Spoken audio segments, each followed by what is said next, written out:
Now we're ready to multiply binomials. If you have been in a math classroom before and you've gotten to the point where you're dealing with binomials and multiplying them, this word probably got stuck into your head by a math teacher somewhere along the line. And the word is FOIL. And FOIL stands for first, outer, inner, and last. And what you do is you multiply each of those. Another term that could have gotten stuck into your head is double distributive. And that's where you distribute the first term and the second term across the second binomial. Both of these work fine. They're just mnemonic enhancers to help you remember what you're supposed to multiply. They don't really explain why, though. I'm going to go on ahead and work through the mechanics of doing this first. And then after doing the mechanics, I'll explain to you why both FOIL and double distributive work. All right, let's go ahead and let's just do FOIL for the first one. So FOIL, the first is an F for first. So we multiply the things that come first in there. So the first thing in both of those binomials is an x. So x times x is x to the second. And then we do outer. The two things that are on the outside are the 3 and the x, because this is x plus 5 times x plus 3. I don't think I actually said the problem. So x times 3, that's 3x. Then the I stands for inner. We'll go ahead and use red on the bottom of this here. The two that are on the inside are the 5 and the x. So 5 times x, that is 5x. And then the L stands for last. 5 times 3, the 5 and the 3 are the last ones on there. 5 times 3 is 15. So we write plus 15. Now if you take a look at this, the 3x and the 5x, those are like terms. You're expected to combine like terms and to simplify it. So that gives us x squared plus 8x plus 15.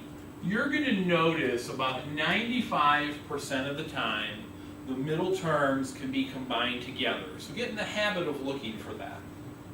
All right, now I did that one with FOIL. See how we did the first, the outer, the inner, and the last? Now with the second thing, just kind of hang on a second and I'll get to you. With the second example, we've got 2x minus 7 and x plus 5. So I'm going to take the 2x, and I'm going to do this one with double distributive. So I'm going to distribute the 2x across the x and across the 5. 2x times x is 2x to the second. 2x times 5, that's 10x. And then for the second part, I'm going to distribute the negative 7. I'm going to do that right there. Negative 7 times x is negative 7x. Negative 7 times 5 is negative 35.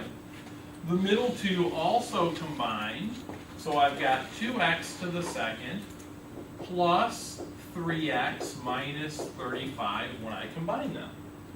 All right, now I want you to take a look here. Look at the little rainbow things I made. They're identical, except I didn't do the bottom ones in red here.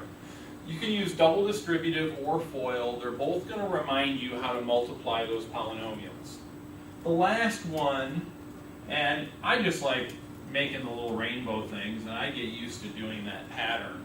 And you can see it over and over again. It doesn't matter if I call it FOIL or double distributive. X times x, x to the second. X times negative 2, remember, that minus sign makes that negative. It's negative 2x. Negative 4 times x, negative 4x. Again, this minus sign makes that negative. And negative 4 times negative 2 is positive 8. Combine the like terms in the middle. Be careful. Sometimes when they're both negative, students make mistakes. Negative 2x and negative 4x, that's negative 6x plus 8. That's the basic mechanics behind it. If you wonder why it works, I'm going to go ahead and redo the first problem. X plus 5 times x plus 3. If we actually take this and do the distributive the way we're supposed to, the x plus 5 in the front, and we're supposed to multiply that by x. So this turns into x plus 5 times x. And then we would take the x plus 5 times the 3. So I have x plus 5 times the 3. Now I would have to do the distributive again with that x, and I'd get x times x is x to the second, and x times 5, that's 5x. And then I would do the distributive here, 3 times x, that's 3x, and 3 times 5, that's 15. Now let's examine this right here. X to the second, 5x, 3x, 15. X to the second, 5x, 3x, 15. By simply using FOIL or double distributive, we don't have to go through this long process with all of the extra writing.